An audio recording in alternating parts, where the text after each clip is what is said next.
So my name's Bella. I'm from Laguna Beach, California, so the southern part of California. I go to UC Berkeley and I study computer science. I took a Spanish class in high school called AP Spanish Literature, I believe, and my professor or teacher at the time had spoken about it, and I was like, that sounds so cool. And it was always in the back of my mind. And then when I came to Spain, I was like, I want to do something out of my comfort zone. So I researched it and decided to do the Camino. So, yeah.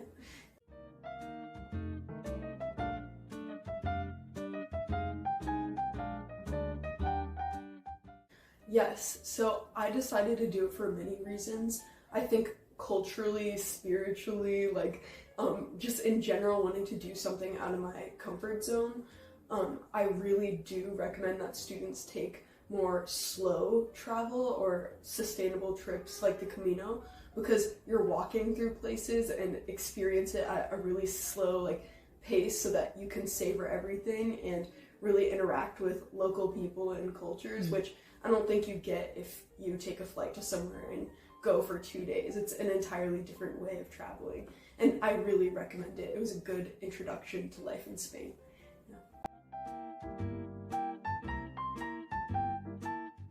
So I walked in the winter, and usually in the winter people take the Portuguese way, but I decided to do the traditional way, the Camino Frances, the French way of St. James. And it begins in the Pyrenees, but I decided to start in Pamplona because, it was 700 kilometers of walking, which is wild. But I didn't want to walk through the Pyrenees because it was winter and the conditions were really bad as far as snow and rain. And the Camino was a lot like that, but I actually do recommend going in the off season and doing it because there's a lot more solitude and peace. So it took 23 days. So I started at the beginning of January, January 1st. I arrived and took a train from Madrid to Pamplona, and I literally just started walking. So I decided to go alone. Initially, I planned to walk with other people, but I think part of the Camino is that you're meant to walk alone and really experience solitude and walking for days on end just with yourself and your thoughts and just purely observing things. I really recommend doing that because also people that walk the Camino are really open, and you can meet people at any point in the walk and really connect with them in a deep way because it's such a personal journey.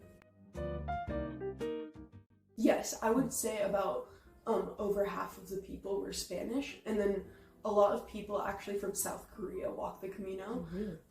Apparently there are a few celebrities in South Korea that have walked it. So there was a really actually big population of Korean and Spanish people. So there are these kind of hostels called albergues, and you have to get this kind of pilgrimage passport, and at each albergue they stamp your passport, and it's about less than 10 euros a night, and only pilgrims can stay there, which is really nice because everyone is kind of on the same schedule, and you can talk to other pilgrims about the route and planning or even just personal things. And there are albergues everywhere along the Camino. A lot of them get closed though in the winter, but probably every 20 kilometers or so there's a place to stay. So wow, that's hard to say because there are so many people and moments from it. I mean, I made actually really close friends with a group of Korean and Spanish people, and I think that they'll probably be lifelong friends, just because you get to know someone so quickly when you spend that much time with them. But there were so many days that we walked for hours or kilometers and kilometers, climbing up a mountain, climbing down a mountain, and covered in rain and snow and exhausted.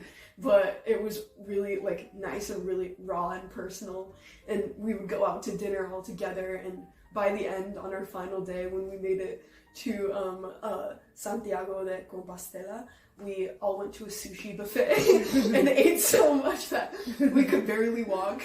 And then we all stayed together and just celebrated and enjoyed our time. And those are people I definitely would not encounter otherwise in life. So,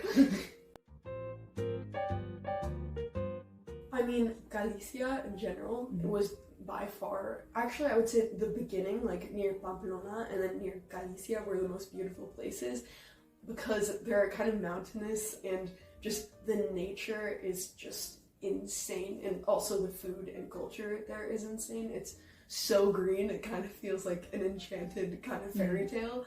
And I do think there's like a kind of sentimental part of it. In the final about 100 kilometers of the Camino, you walk through a town called Sarria, and it's so beautiful because you're like descending from the mountains down and you can just see everything. And there's so many historical landmarks on the way. So nothing beats that in my opinion. And it feels just good because you're like, this is the final stretch. Yeah.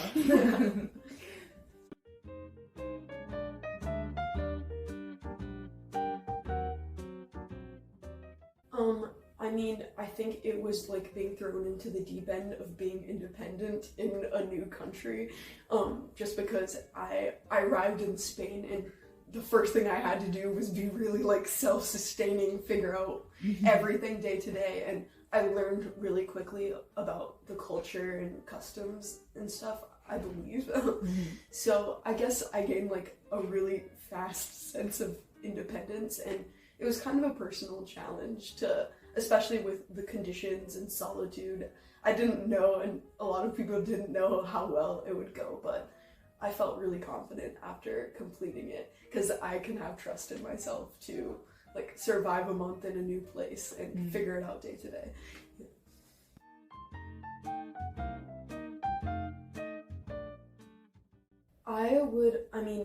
I personally would recommend, if you're doing it in the spring or fall, if you're in the fall, to walk it probably near the end or during the fall season, or if you're in the spring, to walk it during spring or in January, because during the summer it can be a lot more touristic, and sometimes people say you can't really get the true essence of the Camino because some people aren't there, or there are a lot of people and it becomes really crowded and you can't get like the part, like the solitude part that's so great.